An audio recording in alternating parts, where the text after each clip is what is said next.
딱 차량을 딱 클릭했을 때 바로 이제 EV에 관련된 설정이 들어가서 바로 뭐 충전소를 빠르게 검색할 수 있다든지,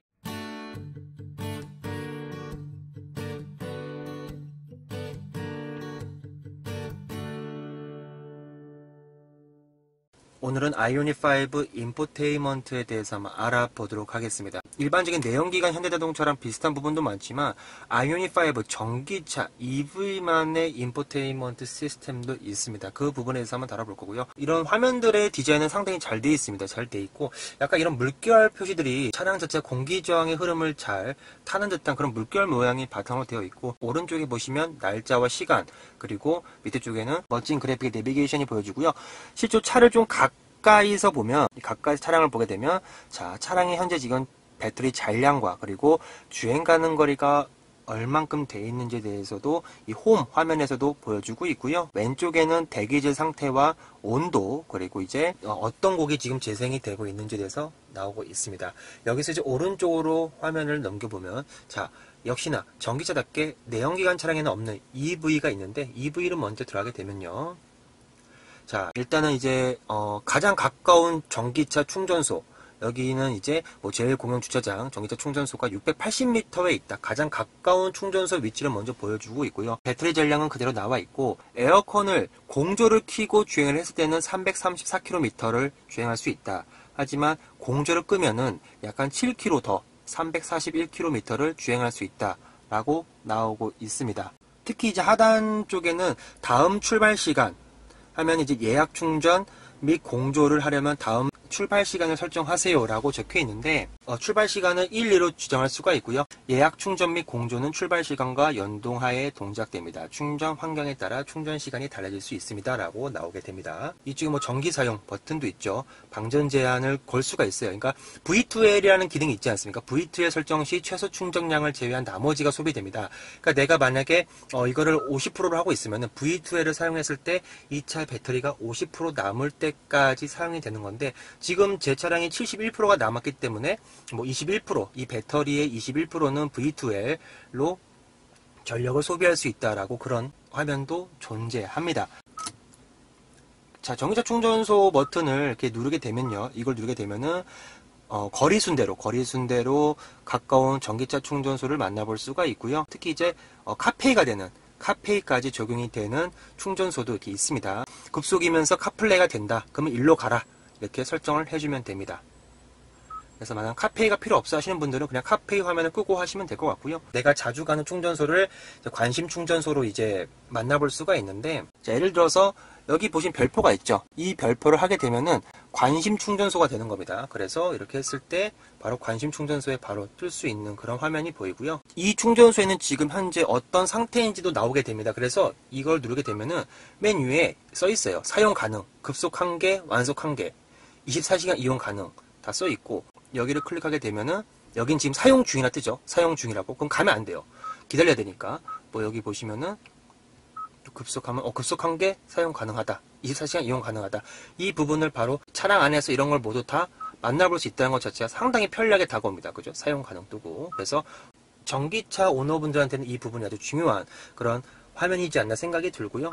나머지 지도, 검색 경로, 전화, 폰 프로젝션. 폰 프로젝션은 이제 안드로이드 오토와 애플 카플레이를 말해주는 거고요. 음성 메모 단에 있고, 공조 다 똑같은데, 자, 여기서 아이오닉5만 시트의 열선 통풍 시스템을 화면에서만 작동을 해야 됩니다.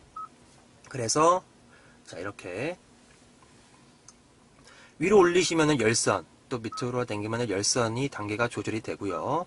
그 다음에 이제 통풍을 켜시려면은 밑에 이렇게 해서 조금씩 세기를 이렇게 조절을 해주면 됩니다. 해주면 되고, 열선 스티어링 휠은 또 이쪽에 있어요. 따로 열선 스티어링 휠 버튼이 나와 있지가 않습니다. 이 부분이 살짝 좀 어떻게 보면 아이오닉5에서는 살짝 아쉽게 좀 다가온다라고 볼 수가 있는데, 일단 뭐 전체적으로 이쪽에 암레스트 쪽에 공간을 확보하면서 상당히 수납 공간을 넓힌 그런 모습이다 보니까 이 시트의 열선 통풍, 그리고 스티어링 휠 열선, 이 버튼들의 위치가 딱히 들어갈 데가 없었어요. 일반적인 실내 공간을 좀 더 극대화시키면서 이런 버튼들은 다 디스플레이 안으로 넣어놨다. 그리고 이제 뭐 후석 열선도 이쪽에서 관리할 수가 있습니다. 이 버튼 누르면은 이제 앞좌석, 운전석 조수석이고, 이 버튼을 누르면은 뒷좌석 열선을 조절할 수 있는 그런 기능들이 있고요. 또 전석 공조를 누르게 되면은 전석의 공조를 또 이렇게 다 조절할 수 있는 그런 구성이 존재합니다. 자, 그리고 이제 전자석 메모리 시트가 있습니다. 전자석 메모리 시트를 누르게 되면은 모두 1, 2, 3을 다 조절할 수가 있습니다. 특히 이제 뭐 1열이나 운전석과 조수석 같은 경우는 다양한 각도로 이렇게 조절이 가능하지만 2열 같은 경우는 이제 슬라이드가 되지 않습니까? 그래서 2열은 이제 슬라이드 위치 정도까지만 전 좌석을 메모리 시트 할 수 있다라고 볼 수가 있고요. 빌트인 캠은 다 아시고 발렛 모드 다 아시죠? 그리고 이제 설정에 들어가시게 되면 자, 설정에서는 차량 내비게이션 뭐 다 거의 다 동일합니다. 거의 다 동일하기 때문에 딱히 뭐 EV라고 해서 뭐 따로 뭐 특별한 부분이 많이는 없지만 여기 보시면은 뭐 운전자 보조는 이제 스마트 크루즈 컨트롤 관련된 부분들이고 드라이브 모드에서는 이제 브레이크 모드도 이렇게 조절할 수가 있어요. 브레이크 모드. 제네시스 차량들도 기본적으로 적용이 되는 그런 부분들인데 아이오닉5도 이제 노멀, 스포츠 다양하게 할 수가 있습니다. 브레이크를 밟았을 때 좀 더 부드러운 느낌을 좋아하시는 분들도 있고 약간 수입 브랜드처럼 좀 퍽퍽퍽 드는 좀 하드하게 드는 브레이크 느낌을 받고 싶으신 분들은 스포츠로 해놓으시면 되고요. 특히 이제 여기는 이제 환경차라는 게 또 있어요. 환경차. 환경차면 이제 스마트 회생 제동 강도가 있습니다. 물론 이제 패들 시프트로 회생 강도를 조절할 수가 있겠지만 얘 같은 경우는 이제 일상 평소에 그냥 부드럽게 보통 강하게 3단계로 조절할 수가 있고 특히 내비게이션 연동을 하게 되면요. 이제 내비게이션에 설정된 경로의 도로 상황에 따라서 회생제동 강도를 자동으로 제어한다. 그러니까 한마디로 예를 들어서 고속도로를 탈출하기 위한 IC 인터체인지를 갔을 때 좀 더 회생제동이 강하게 걸린다든지 그런 내비게이션 연동으로 작동된다는 것을 볼 수가 있고요. 더불어서 이제 충전 커넥터 잠금 모드. 그러니까 충전 커넥터가 이제 상시 잠금도 할 수 있고 충전 중에만 잠금을 할 수가 있고 사용을 아예 안 할 수도 있습니다. 이거는 이제 내가 내 입맛에 맞게 설정하면 되고요. 그 다음에 충전할 때 음성이 나오는데 음성을 끌 수도 있고 작게 중간 크기 이것도 여러분들이 들으시면서 충전 음성에 대한 볼륨을 이렇게 조절할 수 있는 부분을 볼 수가 있습니다. 일단 헤드업 디스플레이가 좀 다르죠.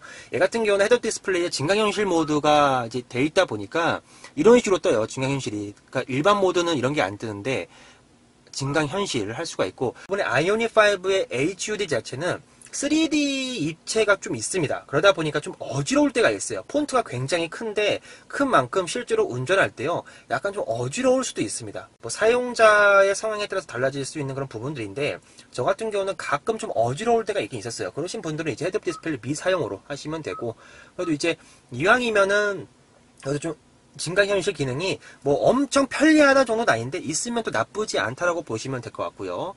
영상 조정하고 밝기는 중간 정도로 해주시는 게 더 좋아요. 밝기는 중간으로. 너무 밝으면 진짜 약간 멀미가 날 수도 있어요. 그래서 밝기는 한 중간 정도가 제일 낫다라고 볼 수가 있고요. 그 다음에 증강현실 매칭 조정이 있습니다. 그래서 이렇게 하면 화살표 사이즈가 그 화살표가 움직이는데 그 화살표 사이즈를 좀 조절할 수 있는 그런 부분들이 있고요. 특히 이제 화살표를 따로 이렇게 뭐 좌우로 이동시킬 수도 있고 이런 부분들이 상당히 좀 독특하게 다가온다. 현재 지금 HUD에 증강현실이 되는 차량은 많지 않기 때문에 이런 부분들 아주 훌륭하다라고 볼 수가 있고 또 표시 정보도 이렇게 내가 원하는 표시 정보를 따로 넣고 빼고 할 수가 있습니다. 자, 편의에서 보면은 다른 차량들은 다 이게 있을 거예요. 뭐 후속 승객 알림이 있을 거고 웰컴 미러, 무선 충전 시스템 이런 건 다 있을 건데 얘만 이제 디지털 사이드 미러. 아이오닉5만 디지털 사이드 미러지 않습니까? 그래서 이 후방거리 표시선이 있습니다. 이 선. 방향지시선을 켰을 때 빨간색과 노란 선. 실제로 모니터는 약간 주황색 선처럼 보이는데 이게 있어요. 이게 있음으로 인해서 내가 차선을 변경하려고 할 때 뒤에 있는 차량이 이 노란색 선 뒤에만 있으면은 차선 변경을 하기가 상당히 편리합니다. 그래서 저는 개인적으로 이 디지털 사이드 미러를 맨 처음에 적응하는 시간이 상당히 많이 필요한데 그 적응을 좀 더 빨리 도와주는 역할이라고 보시면 됩니다. 그래서 이 후방거리 표시선은 해놓는 게 좋고요. 자, 이렇게 있고 똑같이 내비게이션, 뭐 사운드는 이제 보스 스피커가 적용이 되어 있습니다. 그래서 이런 고급 음량을 제어할 수 있는 보스 사운드가 적용이 되어 있어서 내 입맛에 맞는 사운드를 조절할 수가 있고, 뭐 기기 연결은 블루투스고요. 사용자 프로필은 여러분이 차량을 사시면 하면 되는 부분이고, 뭐 음성 인식 당연히 되고, 테마 화면 구성을 보시면은 이게 제일 중요해요. 이게 블랙을 할 수 있고 화이트를 할 수가 있습니다. 자, 화이트를 하게 되면은 이런 느낌입니다. 자, 화이트를 한번 해볼까요? 바뀌는 시간이 좀 걸리죠. 이거 보세요. 굉장히 하얘요. 너무 하얘서 약간 이 프레임도 여기 이 겉에 이 프레임 베젤도 하얀색입니다. 그래서 모든 게 하얘져요. 특히 아이오닉5를 구매하신 분들이 실내 색상을 화이트로 하시는 분이 상당히 많은데 이 프레임도 화이트고 화면도 화이트면요 너무 뭔가 정신사나운 느낌이 듭니다. 특히 이제 클러스터 화면이 하얀색이냐 아니냐에 따라서 시인성이 상당히 달라집니다. 저는 개인적으로 화이트에 이제 폰트가 파란색이에요. 숫자가 파란색 폰트가 되어 있는데 그건 좀 시인성이 안 좋더라고요. 그래서 이렇게 블랙 테마 누르면은 시간이 좀 걸립니다. 블랙 테마를 했을 때 전체적으로 블랙이 되면서 좀 더 폰트라든지 이런 숫자가 훨씬 더 잘 보입니다. 그래서 저는 개인적으로 블랙 테마가 훨씬 좋다라고 볼 수가 있고, 뭐 아니면은 내가 뭐 낮에는 하얀색이 좋고 밤에는 검은색이 좋아하시는 분들은 이렇게 시작 시간을 뭐 바꿔서 이렇게 계속해서 테마가 바뀌는 그런 모습을 또 볼 수가 있고요. 그래픽 테마 이게 가장 중요한 부분입니다. 그래서 아이오닉을 사시는 분들은 꼭 사시자마자 내 입맛에 맞는 설정을 하시면 될 것 같고요. 디스플레이 관련된 디스플레이 조작 버튼들, 공조 위쪽에 있는 버튼들 중에서 가운데 이제 별 모양이 있습니다. 그 별 모양을 눌렀을 때 어떤 화면으로 들어가고 싶냐라고 했을 때 저 같으면 개인적으로 이 설정으로 할 것 같아요. 설정을 해놔야만 열선 시트나 통풍 시트를 좀 더 빠르게 안전하게 조작을 할 수 있다 보니까 저는 그래서 이 별 표시를 설정으로 두시는 걸 추천드리고요. 더불어서 이제 스티어링 휠에 있는 별 모양이 있습니다.